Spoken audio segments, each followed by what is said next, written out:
तो hey guys welcome back to my YouTube channel. आज हम एक्सप्लेन करने वाले एक चाइनीज लव स्टोरी ड्रामा जिनका नाम होता है ए लाइफ टाइम लव। और इस कहानी का शुरुआत होता है एक लड़का और एक लड़की से। लड़की का नाम होता है जिंगयू। 10 साल पहले एक लड़का और एक लड़की बहुत ही ज्यादा एक दूसरे से प्यार करता था, लेकिन एक दिन लड़का को बचाने के चक्कर में लड़की को सर पर चोट लग जाती है और ये सब कुछ भूल जाती है मैं किससे प्यार करती हूँ। लेकिन लड़के को जो है ना सब याद रहता है कि मैं किस लड़की से प्यार करता हूँ। और अभी तक आप लोगों ने हमारे चैनल को सब्सक्राइब नहीं किया तो आप लोग सब्सक्राइब कर लेना, साथ ही घंटी पर ऑल पे कर देना। और आपका टाइम ना वेस्ट करते हुए वीडियो को करते स्टार्ट।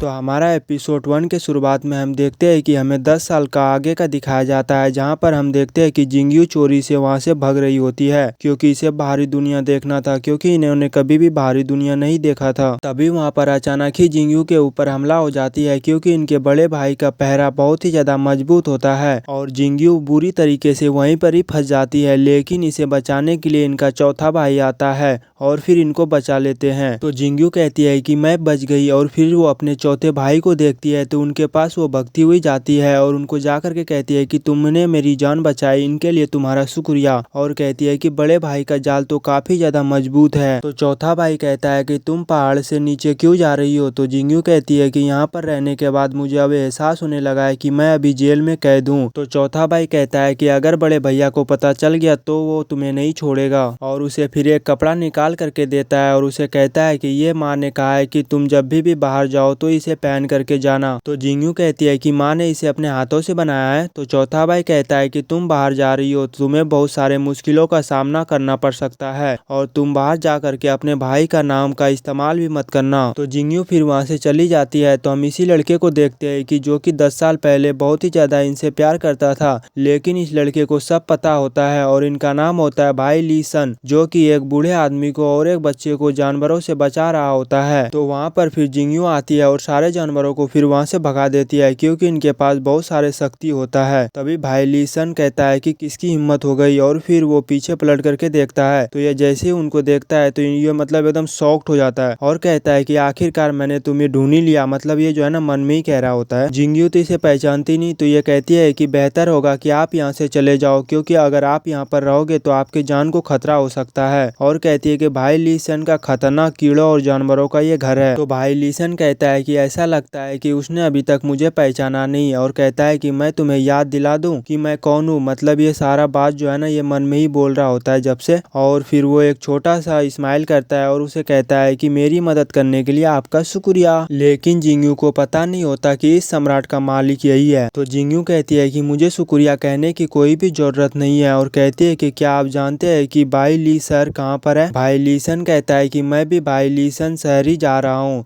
तो जिंगयू कहता है कि बढ़िया बात है, अब हम दोनों साथ में मिलकर चलेंगे। तो जिंगयू फिर नाम पूछती है तो बताता है कि मेरा नाम भाई ली सन है, मेरा पूरा नाम मुझे आप जो है ना बस ली सन कह करके बुला सकते हो। तो जिंगयू कहने लगती है कि इस आदमी को भाई ली सन कैसे कहा जा सकता है। भाई ली सन तो जिंगयू का एक नेता था, वह बहुत ही बड़ा आदमी था और अकेले ही 10,000 सैनिकों के खिलाफ वो लड़ता था। और आपको ये कहते हुए बिल्कुल भी शर्म नहीं आया कि आप भाई ली सन हो, अपने आप को देखो। और कहती है कि आप में से कौन सा हिस्सा तुम्हारा हीरो जैसा लगता है। तो ली सन कहता है क्या उनसे मैं थोड़ा सा भी नहीं मिलता जुलता हूँ। तो जिंगयू अपना उंगली आगे करती है और कहती है कि बस तुम इतना सा उनसे मिलते हो, बस इतना सा। और इसे पता नहीं होता कि भाई ये पूरा आदमी वही है। तो ये लोग जो है ना वहाँ से फिर चले आते हैं, मतलब शहर। तभी जो है ना ली सन को जो है ना प्यास लग जाता है, तो वहाँ पर जा करके जो है ना दोनों फिर बैठ जाते हैं। तो वहाँ पर एक वेटर आता है और वो कहता है कि पहले आपको पैसे देना होगा तभी मैं आपके लिए पानी लेकर के आऊंगा। ली सन के पास जो है ना पैसे नहीं होता, तो ये जो है ना जिंगयू की तरफ देखने लगता है। तो जिंगयू जो है ना उसे कुछ निकाल करके देती है और जो है ना इनके पास भी पैसे नहीं होता, इसी वजह से जो है ना ये कुछ सामान ही दे देती है। तो जिंगयू जो है ना बेटर से पूछती है कि भाई ली सर इतना ज्यादा गर्म क्यों है। तो बेटर बताता है कि 10 साल पहले पहाड़ पर आग दिखी थी और तब से भाई ली शहर में गर्म का एहसास होने लगा और गर्मी काफी ज्यादा यहाँ पर लगने लगी सबको। तो ली सन कहता है कि आप पीना चाहोगे। अगर आपको नहीं पीना है तो मैं इसे पी लेता हूँ क्योंकि मुझे बहुत ही ज्यादा प्यास लगी है। तो जिंगयू कहती है कि खाना खत्म होने के बाद मुझे कुछ काम करना होगा और जो है ना अब तुम जो है ना अपने रास्ते चले जाओ और मेरे पीछे जो है ना आना मत। तो हमारा सीन चेंज होता है और हम इधर देखते हैं कि कुछ अनोखी चीज़ों को, और यहाँ पर जो है ना जिंगयू भी कहीं पर मतलब जा रही होती है आगे की तरफ। तभी वहाँ पर अचानक ही ली सन जो है ना वहाँ पर नीचे गिर जाता है। मतलब अचानक ही जो है ना वहाँ पर मतलब अचानक ही वो कहीं से आ गया था मतलब। तो जिंगयू फिर जल्दी से उनके पास जाती है और उसे कहती है कि तुम यहाँ पर क्या कर रहे हो, और फिर जो है ना उसे उठाने लगती है। तभी वहाँ पर जो है ना ब्लास्ट हो जाता है। तो जिंगयू जो है ना मन में ही कहने लगती है कि अगर मैंने उनके ऊपर पैर रख दिया होता तो शायद मैं अभी मर गई होती। तो यह सब जो है ना सोचने के बाद जैसे ही इनका नजर जो है ना उनके ऊपर पड़ता है ना, तो भाई साहब उनका हरकतें देखोगे ना तो पक्का बोल रहा हूँ कि आपको भी हंसी आ जाएगी। देखो वो क्या करता है। ली सन जो है ना अपने कपड़े को मतलब समेटने लगता है, तो समझ सकते हो, और मैं तो खुल के नहीं बता सकता ना। फिर ये दोनों वहाँ पर खड़े होते हैं और जो है ना फिर वहाँ से जाने लगता है। तो काफी दूर मतलब ये लोग चले जाते हैं, लेकिन जो है ना ली सन वहीं पर ही मतलब बैठ जाता है, मतलब आगे चल कर जो है ना ये बैठ जाता है और कहने लगता है कि आप जो है ना मुझे यहीं पर ही छोड़ दो, आगे आप जाओ, क्योंकि जो है ना मैं बहुत ही ज्यादा थक चुका हूँ। तो जिंगयू अपना कपड़ा निकाल करके ली सन को देती है और उसे कहती है कि यह तुम्हें गर्मी से राहत दिलाएगा और तुम जो है ना इसे पहन लो।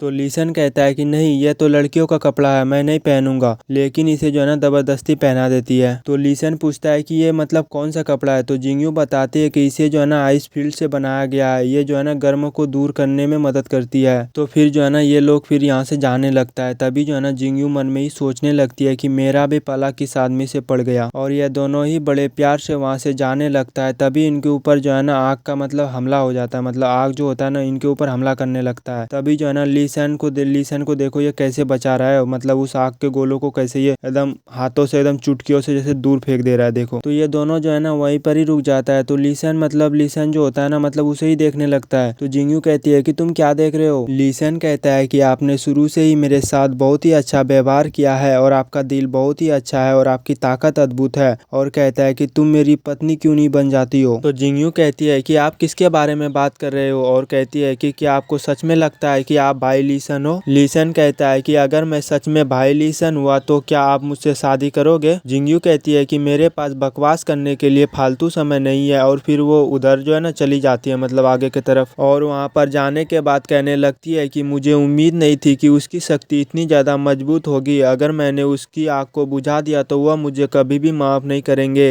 तो उनके पास ली सन आता है और वो कहने लगता है कि यह तो बहुत ही अच्छी बात है, अगर आग बुझ जाती है तो हम सही रूप से खजाने के तलाश कर सकते हैं। और बात ही करते करते जो है ना उनके कंधे के ऊपर अपना हाथ रख देता है। तो जिंगयू फिर जो है ना जल्दी से मतलब उसके कंधे पे जो इन्होंने हाथ रख रखा था ना तो जल्दी से ये हटाती है, और ये जो है ना अपने बैग से मतलब कुछ निकालती है। तो वहाँ पर जो है ना ली सन को बहुत ही ज्यादा ठंडा लगने लगता है और उनसे पूछता है कि यह क्या है, बहुत ही ज्यादा ठंडा लग रहा है। तो जिंगयू जो है ना कहती है कि इसे पकड़ो और जो है ना मेरे पीछे रहना और हिलना तुम बिल्कुल भी नहीं। जिंगयू अपने जादू से और उसी बर्फ के सहारे से उसी गुरु अग्नि को ठंडा करने की कोशिश करने लगती है, लेकिन यह थोड़ी देर के बाद वो गुरु अग्नि थोड़ी सी भड़क जाती है। तो जिंगयू फिर वहाँ पर गिरने लगती है। तभी उसे आग से ली सन इसे बचा लिया। तो वहाँ पर जो है ना आग उड़ जाता है और हम जितने भी शहर के लोग होते हैं ना सब लोग इसे देखने के बाद काफी ज्यादा मतलब घबराने लगता है। क्या यह थोड़ी देर के बाद जो है ना फिर वो आग बुझ जाती है। तो शहर वाले बहुत ही ज्यादा खुश हो जाते हैं और कहता है कि आखिरकार हम लोग बच गए। तो हम यहाँ पर देखते हैं कि दोनों बेहोश हो गए होते हैं, लेकिन थोड़ी देर के बाद जिंगयू को होश आती है और जो है ना फिर वो खड़े होकर के देखती है तो वह आग जो होती है बुझ गई होती है। जिंगयू काफी ज्यादा खुश हो जाती है और फिर जल्दी से जो है ना ली सन को उठाने लगती है। तो फिर यह उठ जाता है और खड़े होकर के कहने लगता है कि क्या आपने इसे आग को बुझा दिया। तो जिंगयू कहती है कि मुझे तो यह पता नहीं है कि यह आग किसने लगाई है, लेकिन आपने इसे बुझा दिया। तो ली सन कहने लगता है कि मैंने आग बुझाई है, मैंने देखा कि दो रस के सांप के आगे खाने वाले होते हैं, इसीलिए मैंने जो है ना इतनी इकट्ठा ऊर्जा की और इतनी जुटाई कि मैंने उस बॉक्स को फिर आग के झोंके में फेंक दिया, तो अचानक ही वो आग बुझ गई। तो जिंगयू कहने लगती है कि मुझे तो ऐसी लग रही है कि इन्होंने गलती से उस आग को बुझा दिया, मतलब ये जो है ना मन में ही कह रही होती है। तो ली सन कहता है कि जब मैं बाद में पहाड़ से नीचे जाऊंगा तो क्या लोग मेरा इज्जत करेंगे और मेरे लिए अच्छा खाना भी तैयार करेगा, क्योंकि मैंने आग बुझाई है ना। तो जिंगयू जो है ना हंसने लगती है। तो ली सन कहता है कि तुम क्यों हंस रही हो। तो जिंगयू वहाँ पर बहुत जोर जोर से चिल्लाने लगता है। वो कहने लगती है कि आग बुझाने वाला यहीं पर है, आग बुझाने वाला यहीं पर है। तो ली सन उसे रोकने की कोशिश करने लगता है, लेकिन वह नहीं रुकती है और आगे की तरफ जाने लगती है और कहती है कि आग बुझाने वाला यहीं पर है। तो भाई का एंट्री होता है जिसने आग को लगाया था, और यह कहता है कि किसने मेरी आग को बुझाई है वो मेरे सामने में आओ। तो यह बात ली सन को पता चल जाता है कि वह बंदा इनका पीछा कर रहा है। तो यह भैया तुरंत ही केसरी बन जाता है और फिर जिंगयू को उठा करके लेकर हवा में उड़ने लगता है। तो जिंगयू कहती है कि हम लोग भाग क्यों रहे। तो ली शन बताता है कि टोमियो हमारा पीछा कर रहा है और यह लोग फिर एक झील के पास पहुंच जाते हैं। तो वहां पर पहुंचने के बाद ली शन कहने लगता है कि आप उसे नहाते हुए देखेंगे। तो जिंगयू कहती है कि मैं उसे नहाते हुए क्यों देखूं। तो ली शन कहता है कि मुझे पता है कि मेरी पत्नी बहुत ही ज्यादा शक्तिशाली है और आप जो है ना 2 रूप बना सकते हो। तो जिंगयू फिर वहां पर अपना ही शकल का एक आदमी और बना देती है। तो ली शन कहता है कि मेरी पत्नी बहुत ही ज्यादा अद्भुत है। तो जिंगयू कहती है कि मुझे नहीं पता कि यह काम करेगा या नहीं करेगा। वह पहले नजर में उसे पता लग सकता है कि यह डुप्लीकेट है, क्योंकि टोमियो यहाँ पर ही नहाने के लिए आता है। इसी वजह से ये लोग जो है ना यहीं पर मतलब वेट कर रहा है कि वो कब आएगा। तो इन्होंने जो डुप्लीकेट बनाया था वह जो है ना बोलने लगती है। वह कहने लगती है कि क्या हो गया, तुम मुझसे डर गए क्या, मेरे सामना करो और